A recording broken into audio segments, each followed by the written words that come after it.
en este día tan bonito con sol.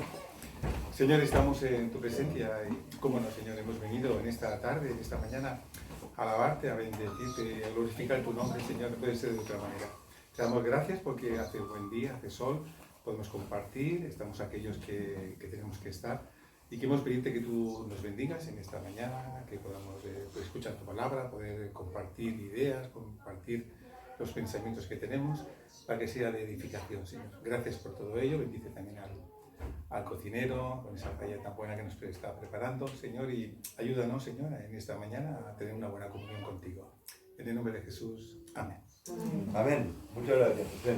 Bueno, quizás sería lo primero y más importante que nos conozcamos un poquito. Si os parece, nos presentamos. Yo soy José Luis, soy el pastor de la Iglesia La Gracia de Dios, Iglesia Evangélica La Gracia de Dios. Bueno, muy bienvenidos todos, de verdad es una alegría enorme que lo hayamos conseguido. Y además vamos a tener, aparte de este airecito que está bufant fort avui, pero vamos a tener un buen día, con la semana de lluvias y frío que hemos tenido, se agradece un día así.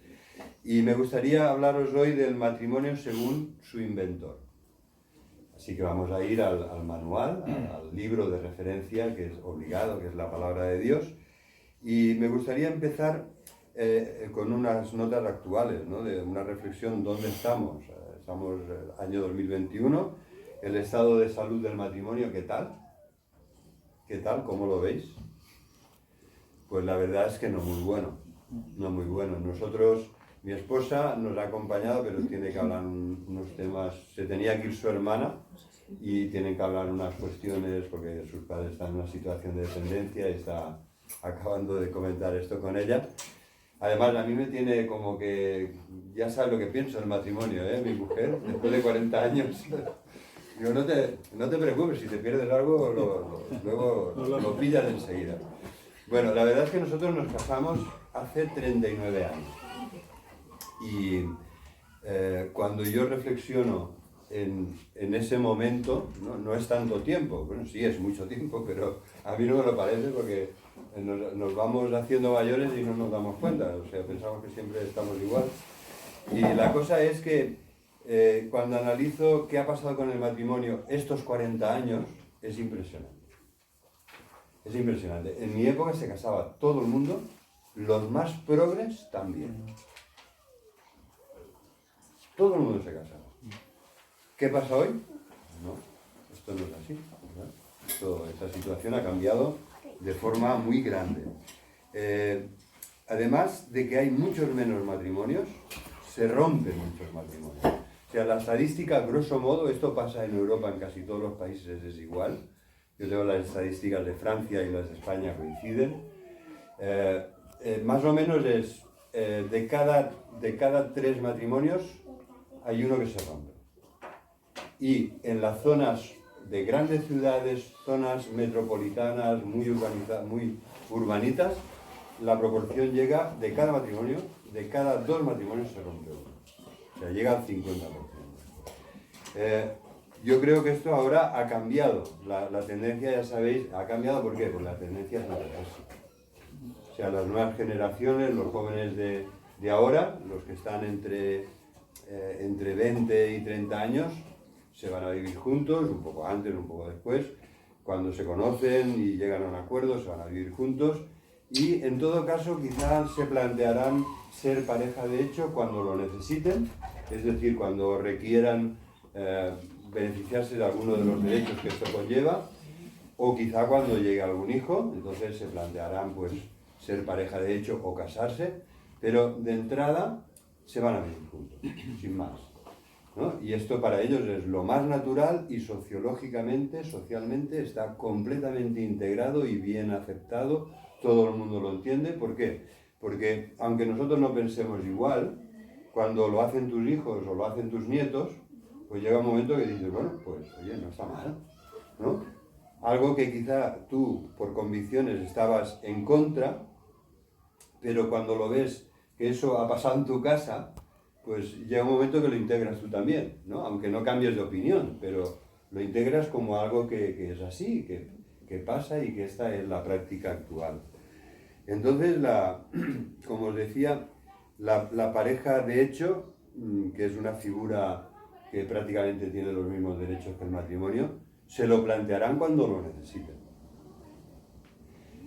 Un par de cositas. Primero, ¿en qué se diferencia la pareja de hecho de la pareja de derecho? Pues precisamente es en eso, ¿no? La pareja de hecho es porque no es de derecho, ¿no? Porque no ha hecho todos los trámites y no ha querido comprometerse en el contrato matrimonial que hace que una pareja no solo sea de hecho, sino también de derecho.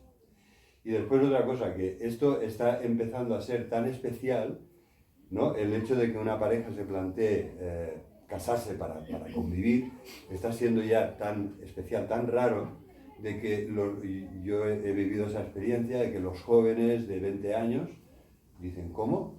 ¿Que alguien se va a casar sin primero irse a vivir? Yo no conozco a nadie que lo haya hecho. No conozco a nadie que haya hecho esto. O sea, esta es la situación sociológica en España en este momento, al menos en Cataluña, que es lo que yo conozco los últimos años, ¿no? Entonces, yo creo que los más perjudicados de esta falta de unidad y compromiso, ¿no? Porque todo esto, sobre todo, yo no, en ningún momento, por favor, quizá hubiera debido empezar por aquí, yo respeto profundamente las opciones de todas las personas, porque respeto sus derechos, su libertad y las decisiones que tomen. Quizá no son las que yo tomaría, lo que las personas deciden no es lo que yo creo que es lo mejor para ellas, pero aún así lo respeto, ¿no? Entonces, lo que yo veo, mi análisis de esta situación en la que las personas se van a convivir maritalmente sin casarse, es que lo que he hecho más de menos es el compromiso de unidad, ¿vale? Cuando te casas, prometes algo así como te voy a amar, te voy a respetar, te voy a ayudar, y esto en la salud y en la enfermedad, en la riqueza y en la pobreza, y hasta en la salud y en la enfermedad, y hasta que la muerte nos separe, ¿no? Este compromiso expresado con estas palabras u otras similares se echa de menos cuando las personas están conviviendo juntas mientras queramos, mientras nos vaya bien, mientras esto nos resulte agradable y funcional. Entonces, claro, este compromiso es necesario. Esta sería una de las primeras preguntas, ¿no?, que nos debemos hacer. ¿Este compromiso de unidad es necesario para el matrimonio? ¿Es bueno para el ser humano tomar este compromiso de unidad? Yo estoy convencido que sí. Y sobre todo los hijos, ¿no? Porque haríamos mal en acercarnos a este tema sin acercarnos de una forma más global, es decir, matrimonial y familiar, ¿no? ¿Qué va a pasar con los hijos? Cuando no hay este compromiso de unidad firme, ¿qué va a ser de ellos? ¿En qué familias se van a criar? ¿En familias monoparentales? ¿Con padres en discordia? Bueno, hoy en día es muy común, muy común, que cuando hay un problema en la pareja, estén casados o no, y haya una separación, un divorcio, lo que se haya producido, que el niño esté una semana con el padre y una con la madre. Entonces esto se crea una situación especial porque los niños tienen dos hogares, tienen normalmente 4 padres cuando los padres rehacen su vida de pareja con otras personas, tienen 8 abuelos, yo soy el 8º abuelo de uno de estos queridos niños, ¿no? Entonces, esta es la situación, ¿no? Tienen 2 hogares, hay a veces una competencia para ver qué hogar es el que más atractivo le ofrece al niño, y hay el doble de regalos, ¿no? Muchas veces hay una bicicleta aquí, una bicicleta allí, y los mismos regalos, ¿sabes? Hay una situación, los padres también, yo creo que los padres se adaptan mejor, porque al final muchas de estas personas y parejas tienen una semana es como si no tuvieran hijos y tienen mucha libertad, y la otra semana a veces tienen hijos de las 2 personas de la nueva pareja, y esa semana son padres, pero bueno, con un grado de compromiso y de trabajo tremendo, que son los hijos de las 2 personas. En fin, nuestra sociedad, como veis, está realmente revolucionada, ¿no? No para bien, ¿no? O sea, el progreso y los cambios no siempre son para bien. Yo, en este sentido, no cambiaría por nada mi infancia en una familia estable, con dos padres que se quieren, que han vivido juntos toda la vida, con una familia extendida de tíos y tías y primos y primas. Éramos cuatro hermanas en el mismo pueblo. ¿Vale? Pues yo tenía 10 o 12 primos, además de mis dos hermanos. Y yo creo que eso te aporta mucho como persona, ¿no? Te da una estabilidad, te da una solidez, te da una autoestima, te sientes parte de algo grande. Y eso es bueno, porque cuando creces con esto es un patrimonio que puedes disfrutar toda la vida. ¿Qué les pasa a los niños que no han tenido esto? Que han tenido privaciones, porque la frase esa es cierta, divide y vencerás. O sea, en este caso la división, la separación, el divorcio, todo esto conlleva pérdida.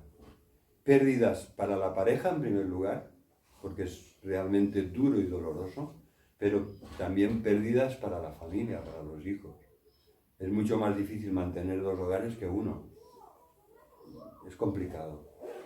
Entonces, yo creo que los padres lo llevan mejor y yo, como padre, como abuelo, como pastor, pues sufro cuando veo esas situaciones que sobre todo sufren los pequeños. Actual, LGTBIQ+.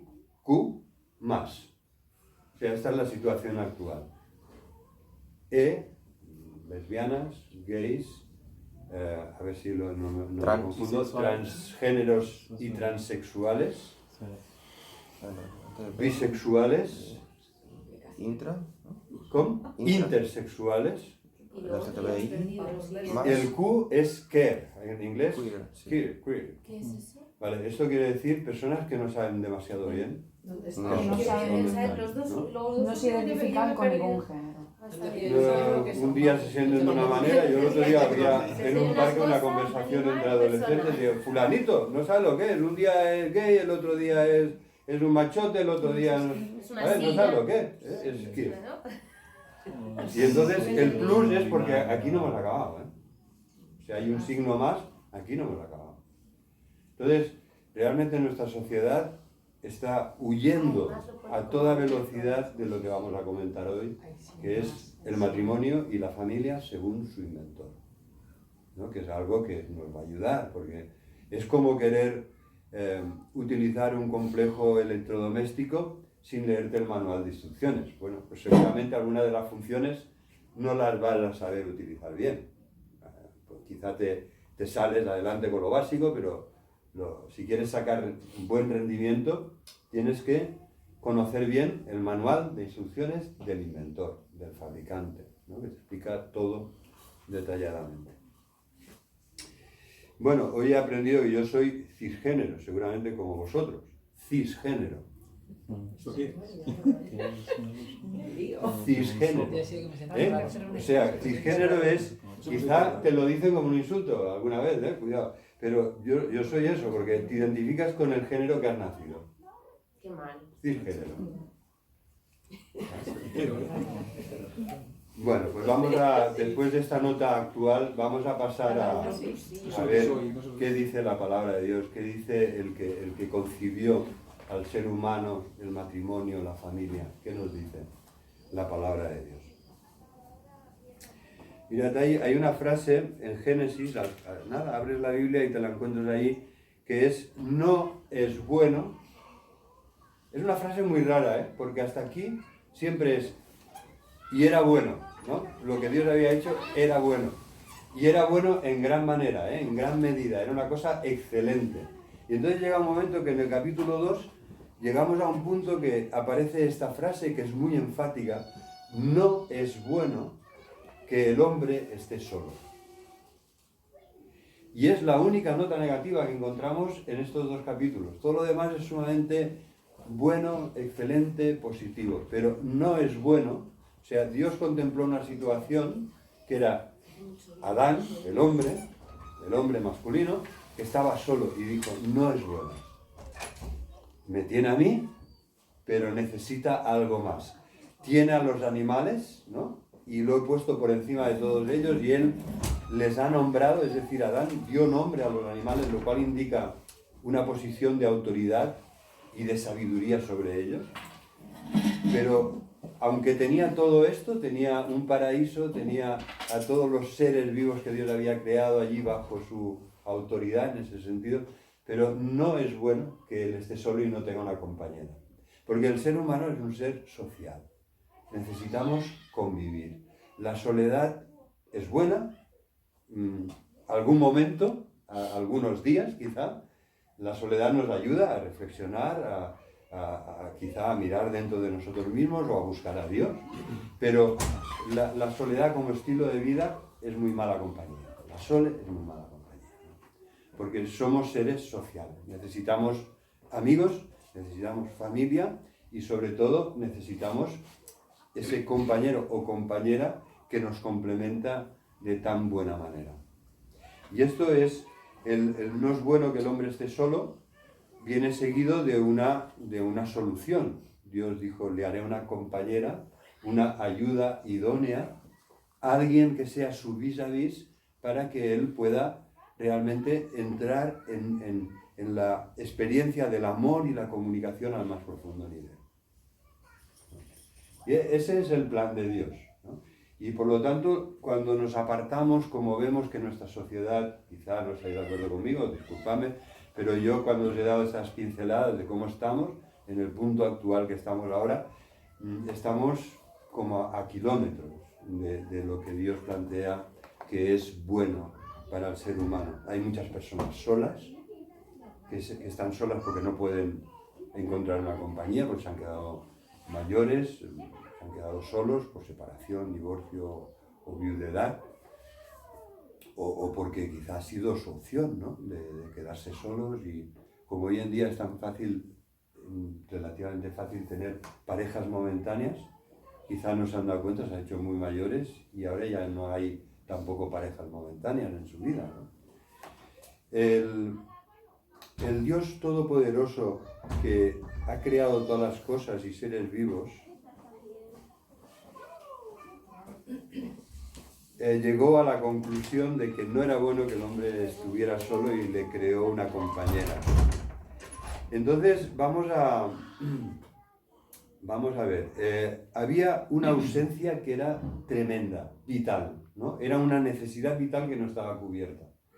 Y por eso Dios se pronuncia de esa manera. No es bueno que esté solo, le haré una compañera, una ayuda idónea. El plan de Dios para el ser humano es que no estemos solos en este sentido nunca.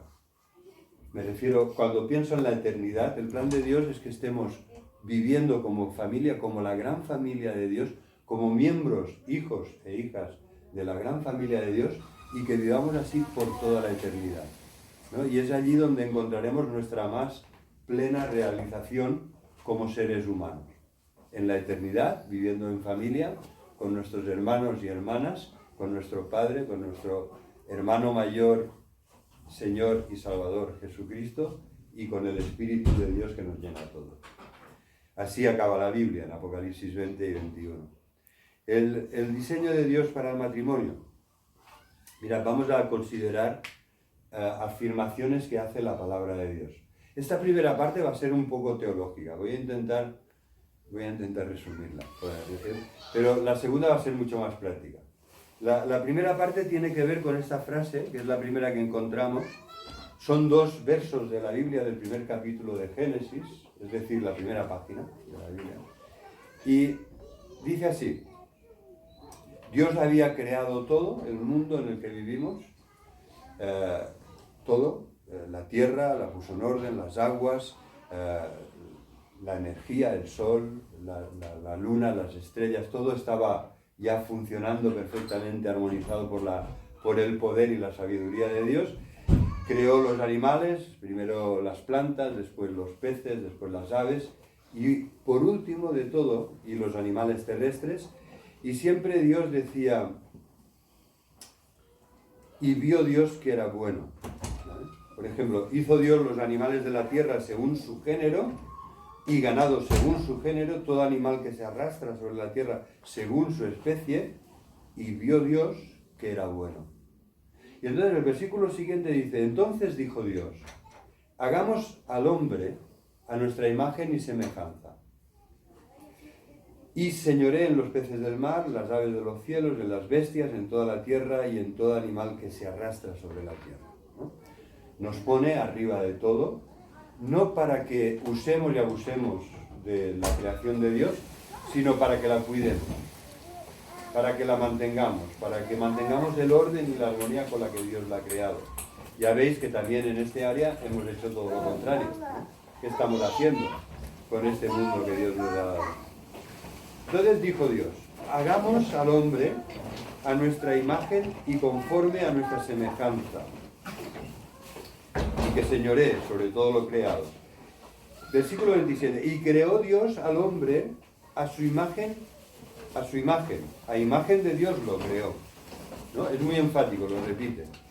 Creó al hombre a su imagen, a imagen de Dios lo creó, y entonces añade, varón y hembra lo creó.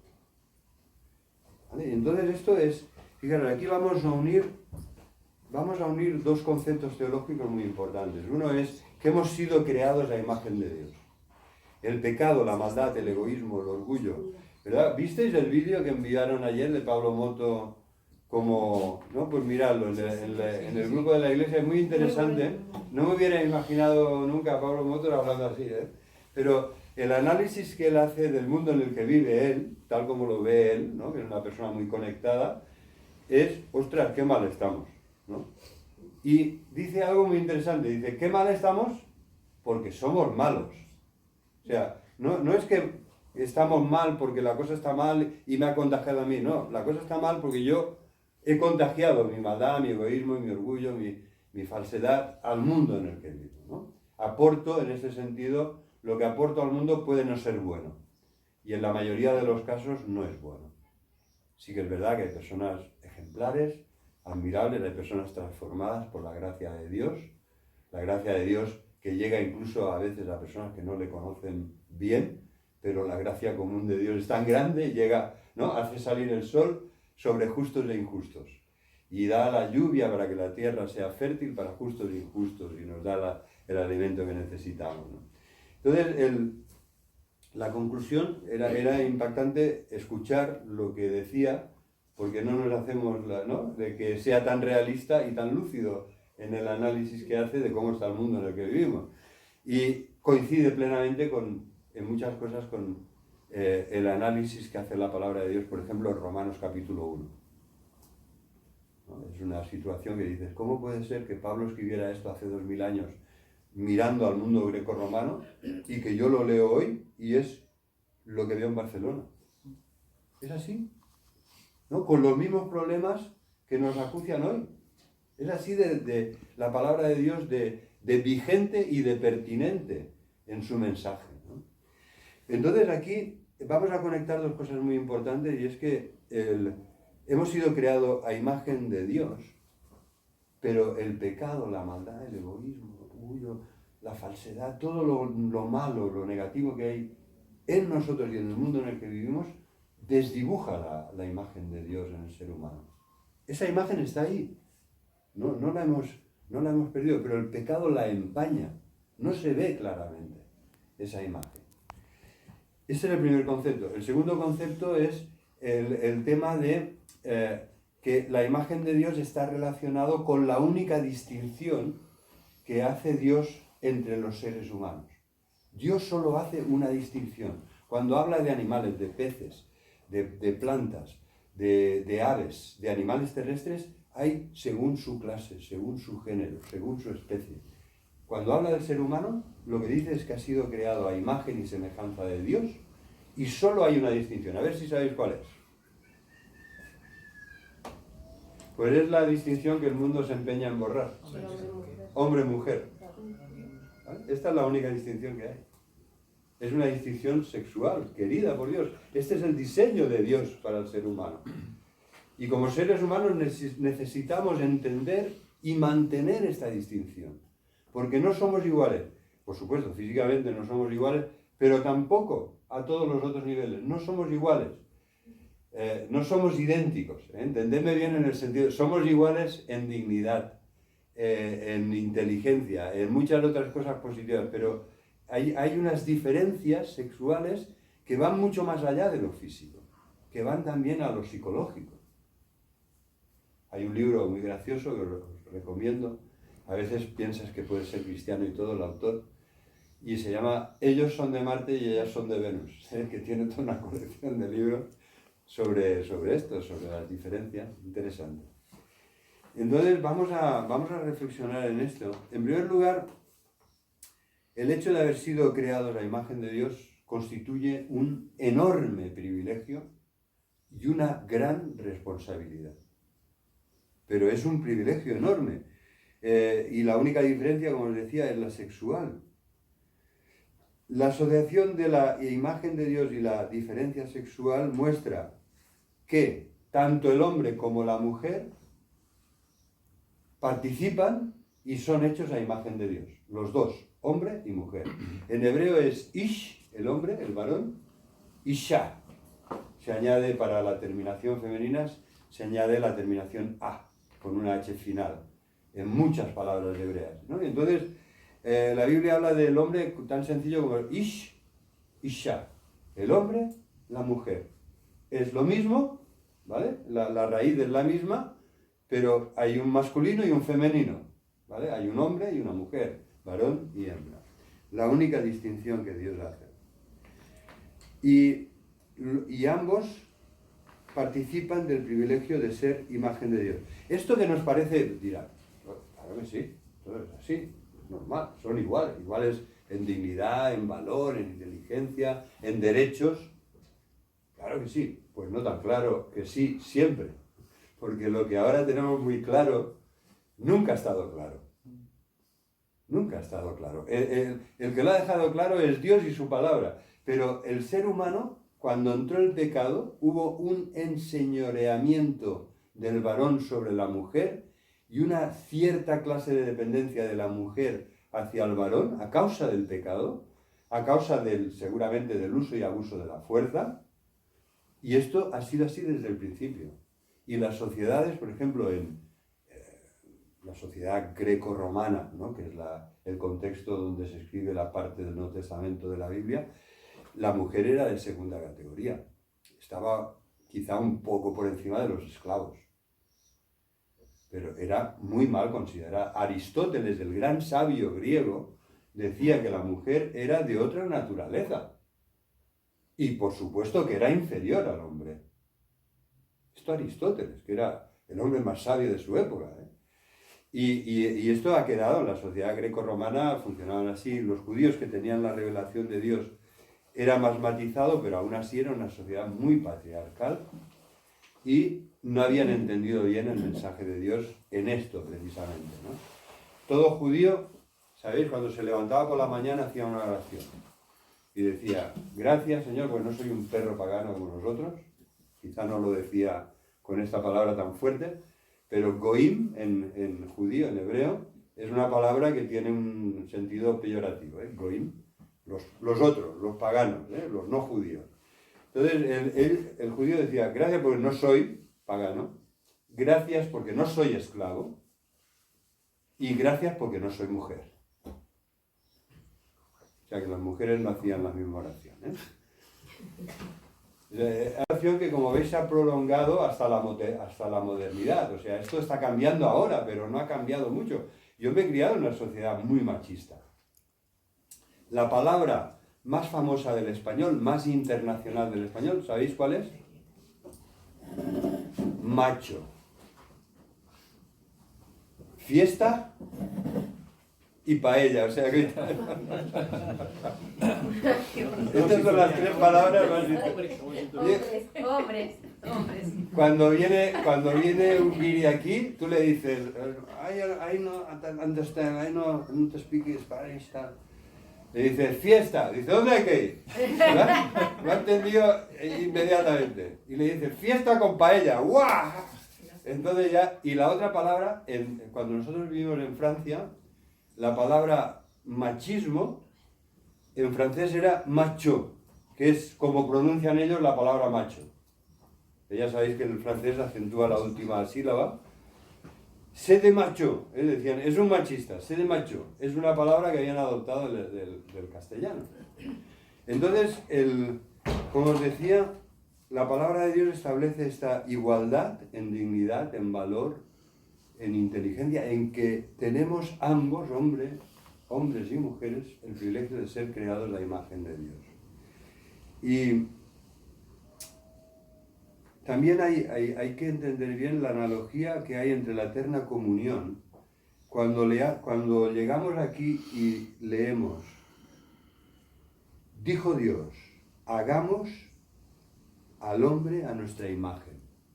A ver, si Dios es uno y aquí Dios está en singular, ¿cómo es que utiliza el verbo en plural? Dios dijo, hagamos. Hay un diálogo en Dios, porque es un único Dios verdadero, pero es Padre, Hijo y Espíritu Santo. Son tres personas de igual esencia, de igual poder, valor y naturaleza y gloria, pero son tres. Hay una comunión, hay una comunión basada en el amor y en la comunicación entre Padre, Hijo y Espíritu Santo. El Padre, la palabra creadora, que es el Hijo, y el Espíritu Santo, que es el poder y el amor de Dios puesto en acción. Y son personales, es decir, no son poderes abstractos, no, son personas.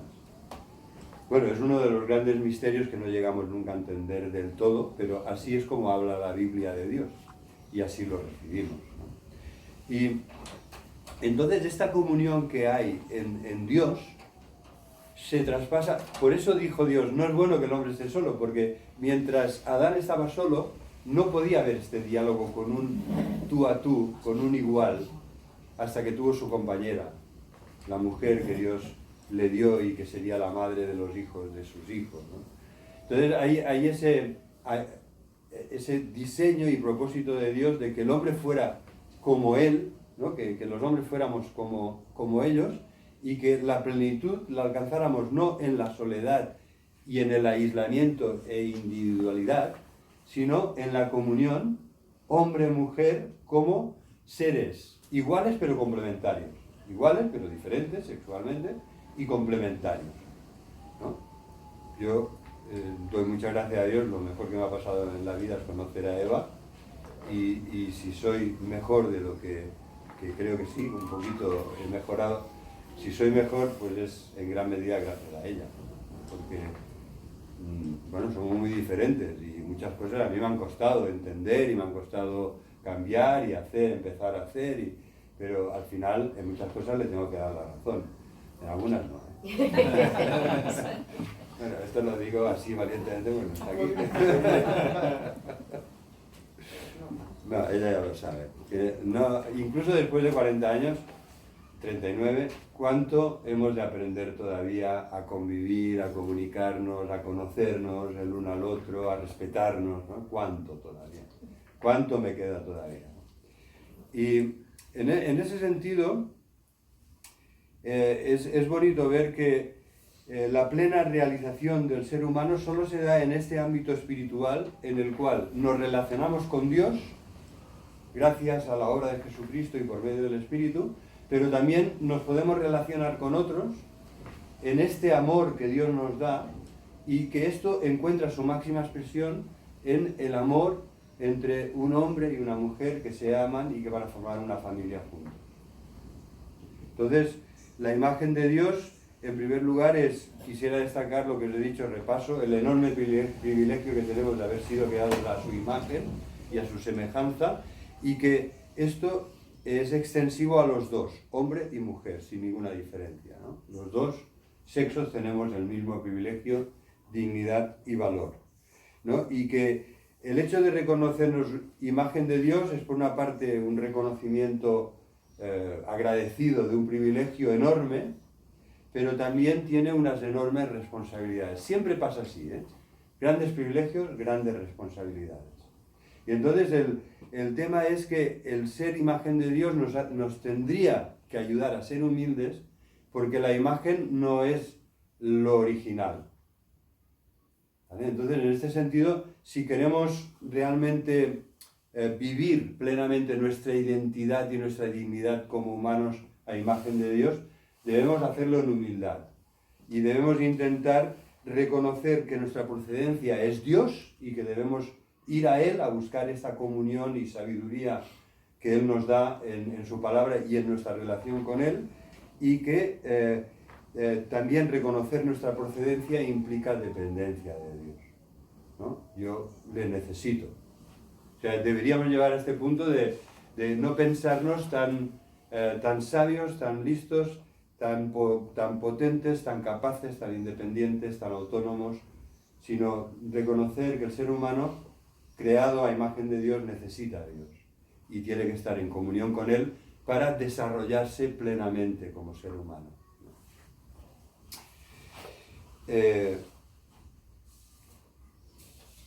Entonces vamos a ir a un último punto, que voy a leer un pasaje, voy a leer un poquito más, ¿vale? Entonces Dios, cuando dijo que nos ha creado su imagen, y dijo, los bendijo Dios, y les dijo, fructificad y multiplicaos, llenad la tierra, juzgadla, es decir, gobernadla, administradla, señoread con autoridad sobre los peces, las aves y todas las bestias de la tierra. Y dijo Dios, he aquí, os he dado toda planta que da semilla, que está sobre la tierra, y todo árbol de fruto, y os serán para comer. El ser humano en el diseño de Dios era vegetariano. La primera nota, yo no lo soy, pero quizá me convendría serlo más. Hoy la paella tampoco será de verdurita, pero va a estar muy bien de marisco, tal como la hemos preparado. El tema es que cuando entró el pecado entró la muerte, ¿no? Y la primera nota que hay de un animal sacrificado es después del pecado, ¿no? Que Dios les da, ellos habían hecho ¿no? Cuando se sintieron desnudos, porque hasta ese momento no había ni pecado ni maldad y estaban viviendo en inocencia, cuando pecan se ven desnudos, tienen vergüenza, se cubren como pueden con hojas, y entonces Dios les da que ya anticipa el sacrificio de Jesús, les da pieles para que se cubran. Porque ya desde el principio el plan de Dios, que ha perdido ese paraíso original en el que Él quería que el ser humano viviera, el plan de Dios es recuperarnos. Y para ello promete que habrá un descendiente de la mujer que aplastará la cabeza de la serpiente, que es un símbolo del dragón de maldad que es Satanás, ¿verdad? El libro de Génesis se ha de leer en clave como simbólica, ¿no? En una clave, es un relato lleno de historia, pero también se ha de ver todo el simbolismo, está todo aquí. En los 3 primeros capítulos de la Biblia está todo. Y si lees los 7 primeros, está todo y mucho más, ¿no? Entonces, pero hay que leerlo en esa clave simbólica.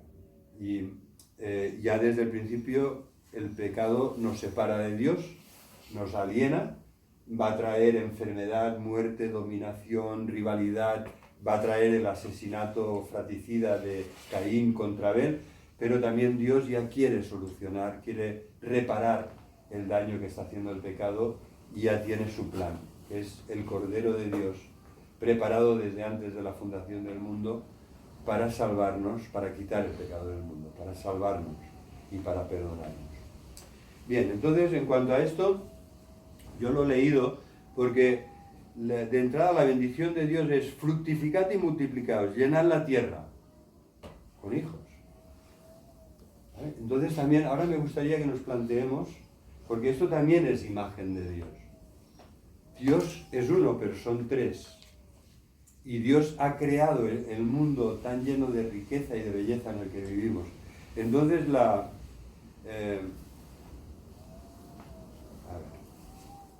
sí, está aquí. El hecho de Dios los bendice para que fructifiquen, y tanto Eva como Adán se maravillan, en los capítulos siguientes, los capítulos 4 y 5, se maravillan de ver el milagro del nacimiento de sus hijos, ¿verdad? Esto lo tenemos aquí.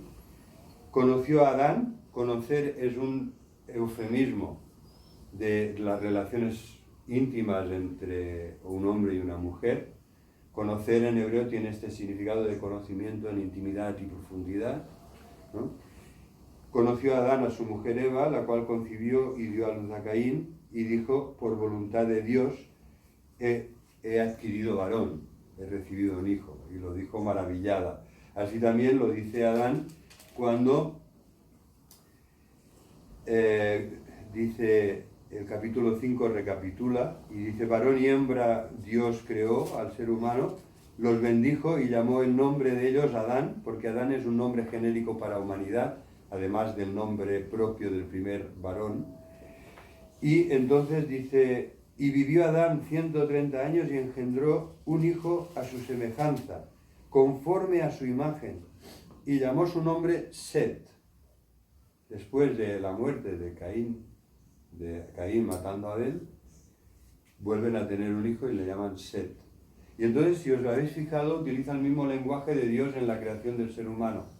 Adán ve que su hijo es como él, que ha nacido a su imagen y semejanza. Y en este sentido, esto también es imagen de Dios. Podemos, como Dios, crear, procrear, ¿verdad? Que también se inspira en esta obra de Dios que crea todo el universo. Y como seres humanos, uno de los grandes momentos entrañables es ese, ¿no? El momento del nacimiento de un hijo, en el que ves el milagro de la vida y lo puedes palpar en tu propio matrimonio y familia. Y tanto para ella, para Eva, como para Adán, eso fue un gran milagro de Dios. Y se maravillan y alaban a Dios por ello. Así que la imagen de Dios es también el hecho de que como Él podemos procrear y que los hijos se parecen a sus padres y a sus madres, ¿no? Esto es realmente maravilloso y entrañable. Lutero lo decía cuando él colgó los hábitos y conoció a esa monja que también colgó los hábitos, que era Catalina, y entonces tuvieron muchos hijos. Y Lutero se maravillaba, ¿no? De, Dios mío, qué privilegio me das de poder participar como tú de la procreación, ¿no? Lo veía como un gran milagro en su vida. Muy bien, entonces hasta aquí lo más denso y teológico del hombre creado a imagen de Dios. ¿Tenéis alguna pregunta en cuanto a esto? ¿O algún comentario que queráis hacer? Aquí sé que era un poco denso todo esto, pero he querido llegar hasta aquí para que veáis dónde estaríamos si el mundo, en vez de seguir el diseño de Dios, si nuestros padres, nuestros abuelos, bisabuelos, tatarabuelos y antecesores, ¿dónde estaríamos si el modelo que hubiera seguido la humanidad hubiera sido el LGTBIQ+? ¿Dónde estaríamos? No estaríamos. No estaríamos. Lo que pasa hoy. ¿Vale? En ese sentido hemos de ver la sabiduría de Dios también en retrospectiva, ¿no?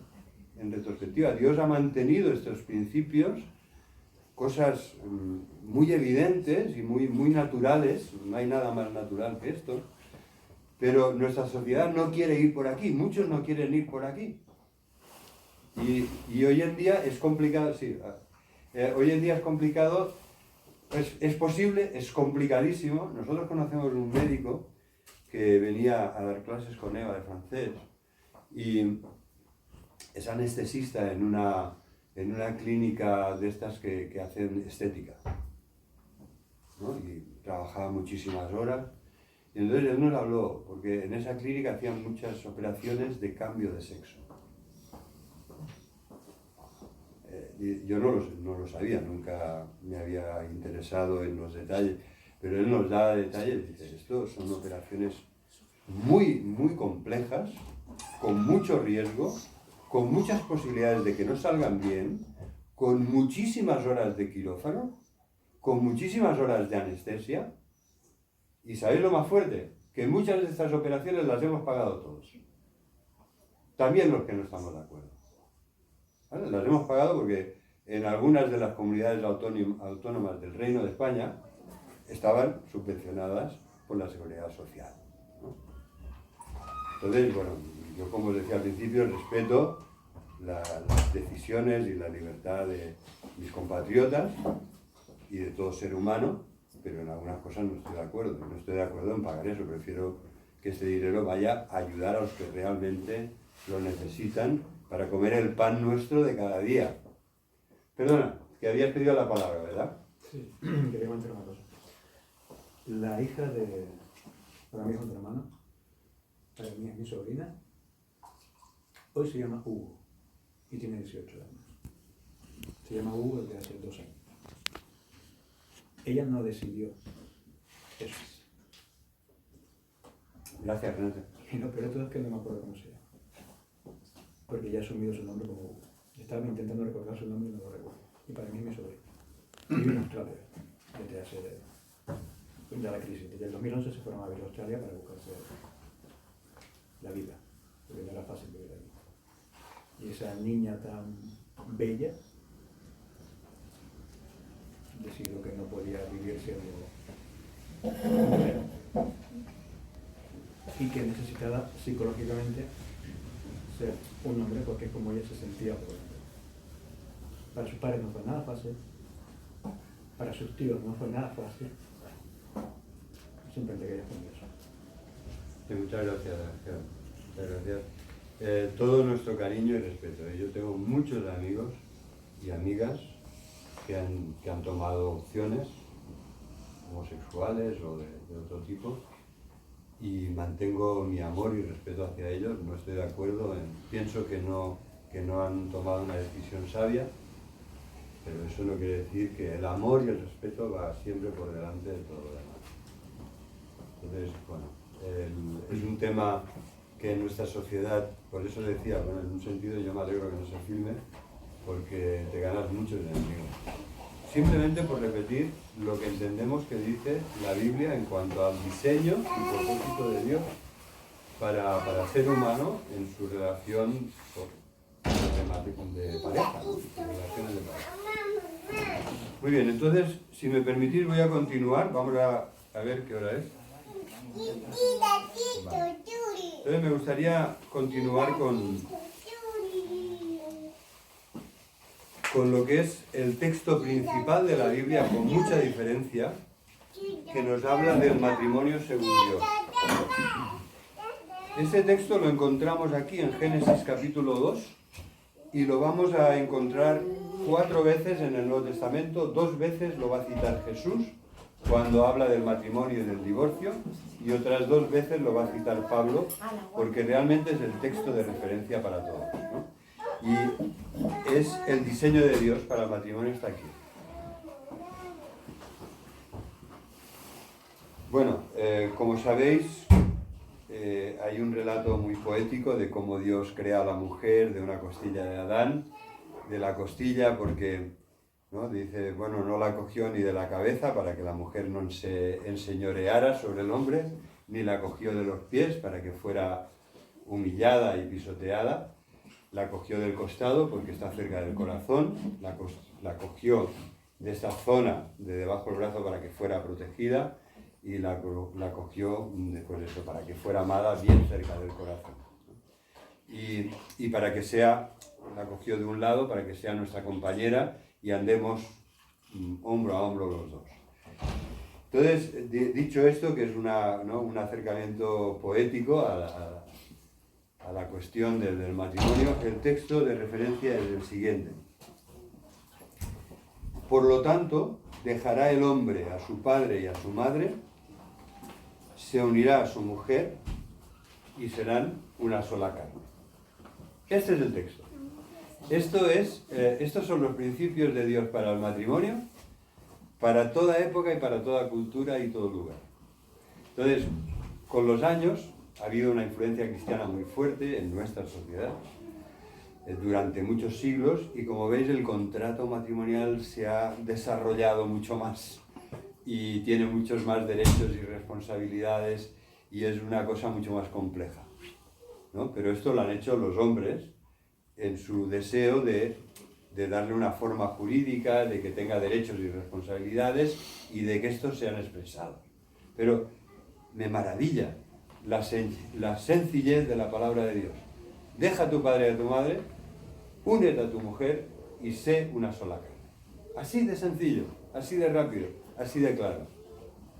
Entonces, fijaros, hay tres principios aquí que hemos de tener en cuenta. El primero es, deja a tu padre y a tu madre. Se está formando una nueva familia en una sociedad patriarcal como en la que se escribe este texto, que es la época de los patriarcas, Abraham, Isaac, Jacob y en adelante, muy patriarcales. En esas sociedades se sobreentiende que la mujer va a dejar a su familia y se va a ir a la familia patriarcal de su marido. Pero lo que dice el texto es revolucionario. Dice, tú ya no eres hijo de los judíos, como por ejemplo yo me llamo Gómez, que es hijo de Gómez, ¿no? La partícula ez al final de un apellido en árabe significa hijo de. Y en el hebreo era Ben, ¿no? Bartolomé, Ben o Bar. Bartolomé, hijo de Ptolomeo. ¿Verdad? Esto era en arameo, en hebreo es Ben. Ben Adar, hijo de Adar. Entonces, lo que quiero decir con esto es que esta sociedad patriarcal lo que hacía era grandes clanes familiares, pero la palabra de Dios dice no. No, o sea, cuando tú te casas tienes que dejar a tu padre y a tu madre, porque la principal relación de tu vida va a ser tu esposo o tu esposa.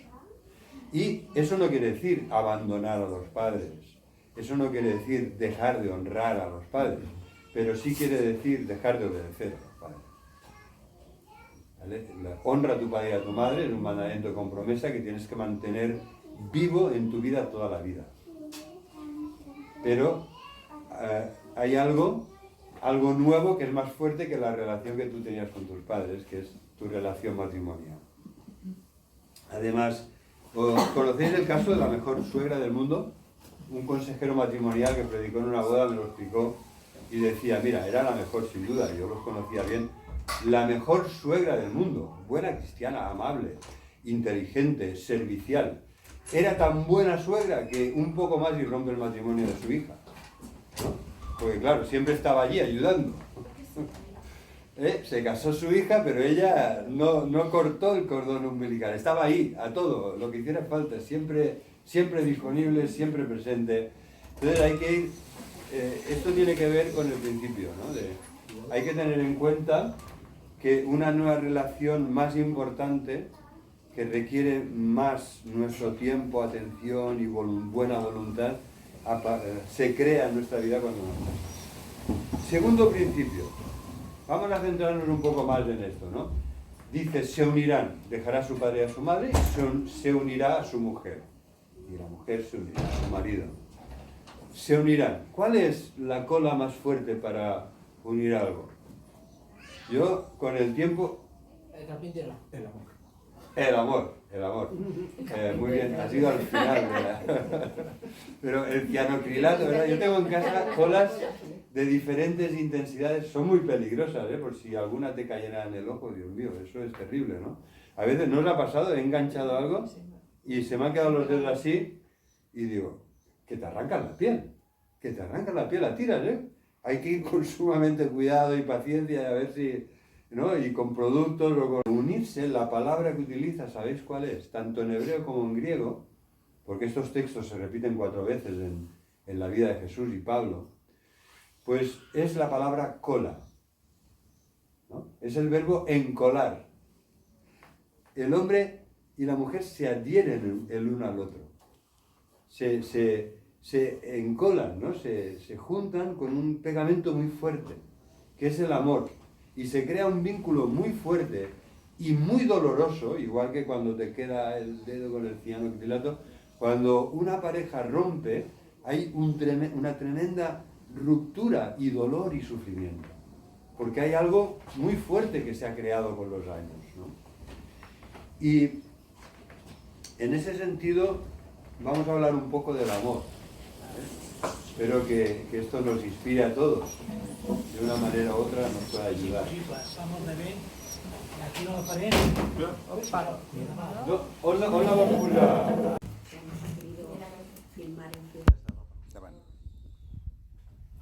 ¿Sí? Muy bien.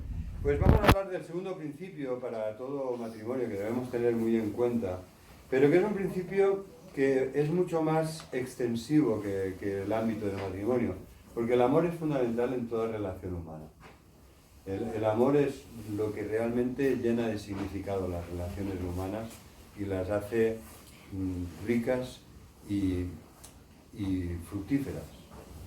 Cuando no hay amor, la palabra de Dios le dice, aunque seas lo más inteligente, aunque seas de lo más sacrificándote por los demás, aunque tengas muchos dones y capacidades, si no tienes amor, de nada sirve y nada es, ¿no? Porque el amor da significado a las cosas y a las relaciones, sobre todo, y sobre todo en el ámbito de la familia y del matrimonio.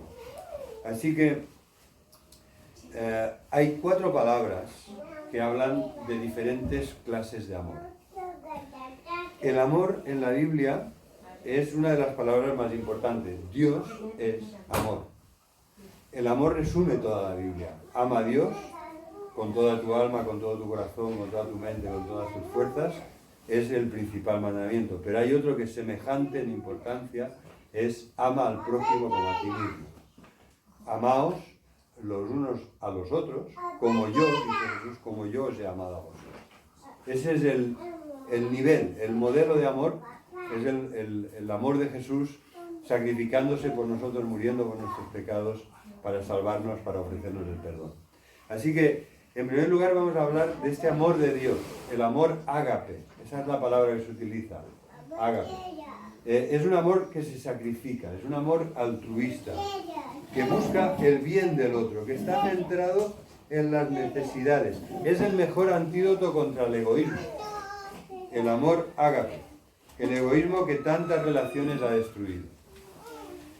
Porque se esfuerza y está dispuesto a sufrir por el otro, como es el ejemplo supremo de Jesucristo muriendo por nuestros pecados para salvarnos.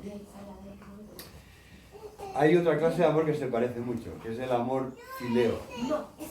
Esta palabra es muy conocida porque, por ejemplo, la palabra Filadelfia, la ciudad de Filadelfia, o el queso Filadelfia, utiliza este verbo que encontramos en el Nuevo Testamento y que habla de un amor puro y desinteresado, como por ejemplo el de un amigo.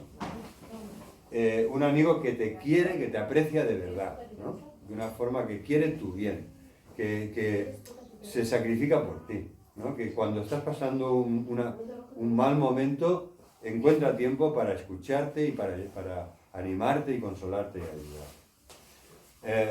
Amigo, en griego, es philos, ¿vale?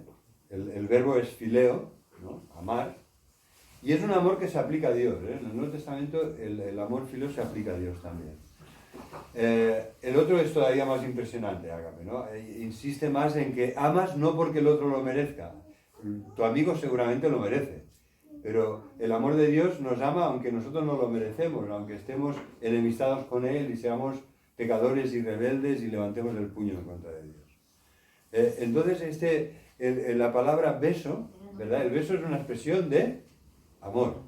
Tendría que serlo, si no, es el beso de Judas, ¿no? La palabra beso en griego es fileo. Si os fijáis, todas tienen la misma raíz. Entonces, esta clase de amor es el amor entrañable de la amistad, del compañerismo, de compartir las alegrías y las penas de la vida. Y en el matrimonio a veces fallamos aquí, en no ser buenos amigos uno del otro. ¿Verdad? Hay matrimonio. ¿Cómo empiezan las relaciones? A mí me cuesta ya con 65 años, casi que tengo, me cuesta. ¿Cómo empiezan las relaciones? Pues en francés el coup de foudre, el relámpago de Cupido, la flecha de Cupido que ¡pam! Entonces normalmente empieza con el amor eros. Sobre todo, yo hablo como hombre, el hombre en qué se fija. Pero qué chica tan guapa. Le voy a decir a mi cuñado que os explique cómo conoció a Ana y ya os va a quedar claro. O como yo conocí a Eva, un poco más y dejo la teología, no podía pensar, digo, pero ¿qué me está pasando? En la escuela bíblica, ¿qué me está pasando? Que yo sacaba las mejores notas y he caído, ¿y qué va a ser de mí? es así, ¿no? Es el amor eros tiene ese poder, ese impacto inicial que normalmente entra por los ojos, en qué se fijan los hombres, en qué se fijan las mujeres, no voy a dar detalles, ya lo sabéis. Pero es el impacto de esa atracción que no es solo física, pero tiene un componente físico y sexual muy fuerte, ¿no? Y es algo que es bonito, que Dios ha puesto en el ser humano, ¿no? Es una gran fuerza que une a los seres humanos, a dos jóvenes, un hombre y una mujer. En este sentido, ¿qué mal iríamos si solo hubiera eso? ¿Verdad? ¿Cómo puedes permanecer toda una vida al lado? Porque eso quizá va a bajar en intensidad con los años. No es lo mismo los primeros meses de la relación que después de 30 años, no es lo mismo. Puede ser mejor después de 30 años, pero no es lo mismo. Las cosas cambian porque las personas cambiamos y la juventud y las pasiones de la juventud dejan paso a otras cosas en la vida, ¿no? Entonces, esto lo digo porque lo que ha empezado así, en la mayoría de los casos, las parejas no empiezan como amores platónicos, ¿no? En el mundo de lo ideal, de las ideas, del intelecto, no, las parejas hay algo mucho más fuerte, mucho más físico, mucho más sexual, en el buen sentido de la palabra, ¿no? Hay una atracción entre un hombre y una mujer. Bueno, entonces, eso está ahí, es una de las clases de amor, pero qué mal iríamos si solo hubiera eso. Por eso es necesario hablar de ágape, del amor que se sacrifica, del amor altruista, de filos, del amor de la amistad, del amor fraternal, del amor de compartir la vida, de compartir aficiones. Bueno, ¿qué nos puede unir más que una familia? ¿No? Como matrimonio, yo lo pienso, ¿qué me puede unir más que los 4 hijos con los que Dios nos ha bendecido? Que son los hijos de Eva, pero también son mis hijos, ¿no? Y entonces eso pues realmente es un fuerte... Por eso no podemos separar el diseño de Dios. Cuando Dios bendice al ser humano, hombre y mujer, los bendice y le dice, creced y multiplicaos. No podemos separar esto del diseño y del propósito de Dios, porque es una de las cosas que más unen. Y tampoco debemos caer en el reduccionismo de pensar que es lo que nos ha transmitido nuestra sociedad. Lo importante es que te realices tú. Lo importante es que tú, Rubén, seas muy feliz y que continúes muy enamorado y estés muy feliz en tu matrimonio. Bueno, pero Rubén tiene a Pili, tiene a Daya Sara, tiene a Caleb. Entonces, no puedes pensar solo en términos de mi realización personal. Y la sociedad no se aguanta cuando somos todos egoístas y pensamos solo en nuestra realización personal. Hay que pensar en el matrimonio, en la familia, en la iglesia, en la sociedad. Hay que pensar de una forma más generosa y más amplia. Entonces, en este sentido hay otra clase de amor que es el más raro y es una palabra que es muy poco conocida, porque todos sabemos lo que es eros, lo que es ágape, lo que es fileo, el amigo, el beso, ¿no? el amor fraternal. Pero hay una palabra que es estorqué, que nos habla del cariño que surge de estar juntos, de identificarse con la otra persona, de compartir la vida. Nos encariñamos y apegamos incluso a los animales de compañía, ¿no? Cuanto más a la persona que ha compartido toda la vida contigo, ¿no? Con la pena que te da que se te muera una mascota. Y en ese sentido quisiera poneros un ejemplo. Estamos aquí y a veces bromeando digo que mi cuñado es como el Noé del siglo XXI. Ha habido épocas que aquí tenías que ir apartando los animales exóticos y salvajes para caminar. Parecía el arca de Noé. Hay unos animales que, hablando del matrimonio, se hace referencia a ellos, que son, por ejemplo, los lobos. Los lobos tienen una pareja estable siempre, hasta que muere uno de los dos. O los pingüinos de las regiones australes, que escogen a su pareja y así van juntos, ¿verdad? Como andan así allí para no congelarse los pies, andan juntos así toda la vida, además van de boda, van de frac, ¿verdad? Y cuando uno de los dos muere, el otro normalmente pasa tanta pena que muere también. Se separan del grupo, se aíslan y muchos mueren también al morir uno de los dos. Entonces esto nos lleva al tercer principio, que es el propósito final, ¿no? Es deja a tu padre y a tu madre, primer principio, únete a tu mujer o a tu esposo o esposa en amor, segundo principio, y el tercero es conseguir la meta, que es formar una relación de amor y de unidad tan fuerte, tan íntima, con un vínculo tan especial que no lo podrás encontrar en nadie más, nunca más. Mira, yo conozco como pastor, yo muchos años en grandes comunidades, hay personas que nunca llegan a superar la pérdida de su pareja, nunca. Y incluso aunque rehagan su vida por la necesidad de compañía con otra persona,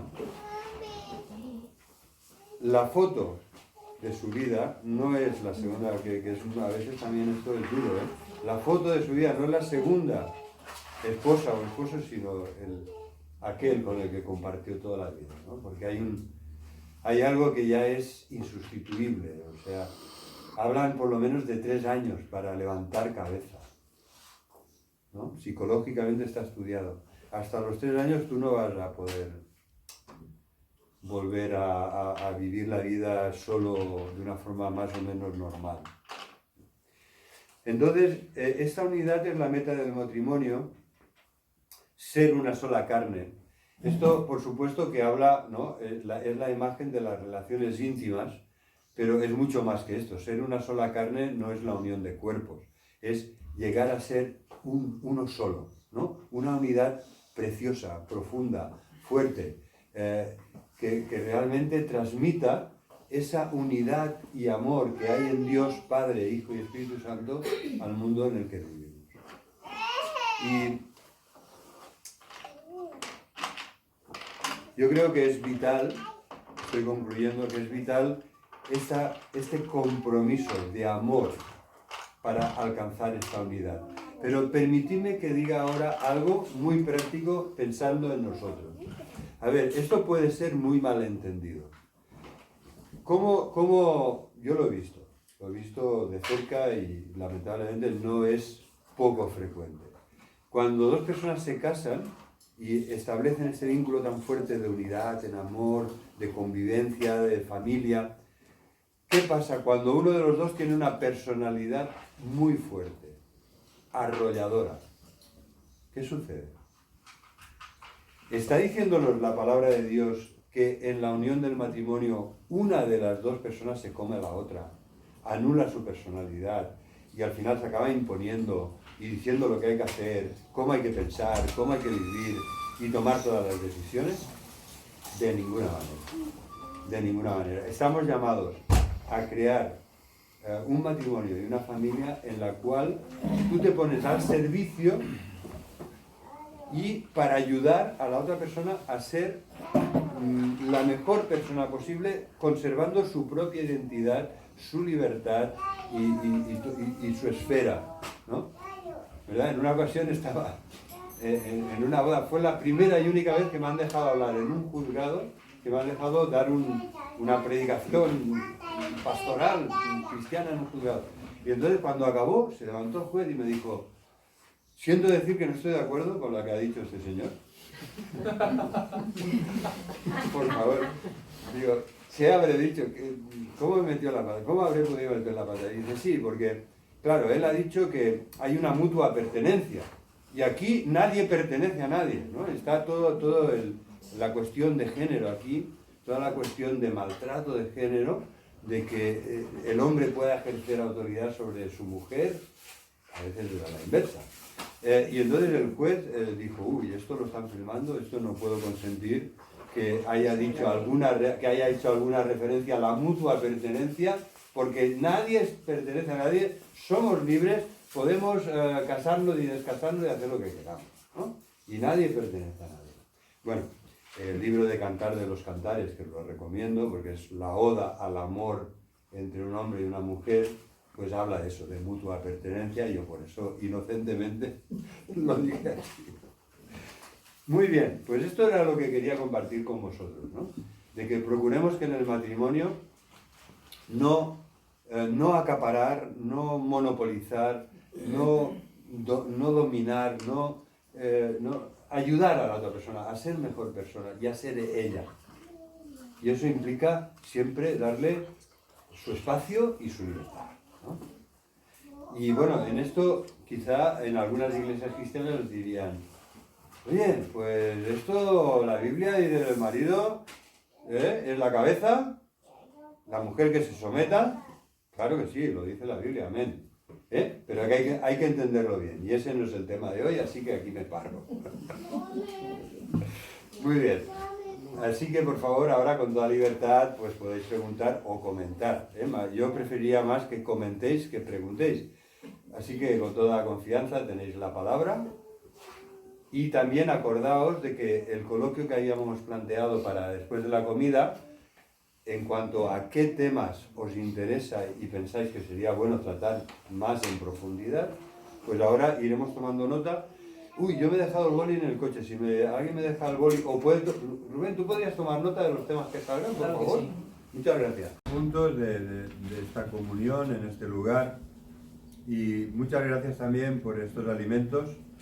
Gracias por Emily, que nos ha querido obsequiar hoy con esta deliciosa paella. Señor, te pedimos que tú nos bendigas en este tiempo de comunión, lo bendigas a él en este servicio desinteresado y generoso que nos ha ofrecido hoy para cocinar para nosotros. En el nombre de Jesús, amén. Amén. Espera, el tema. Sí.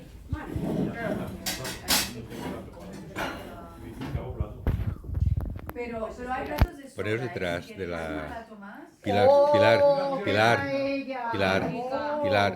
por detrás, para que salga ahí.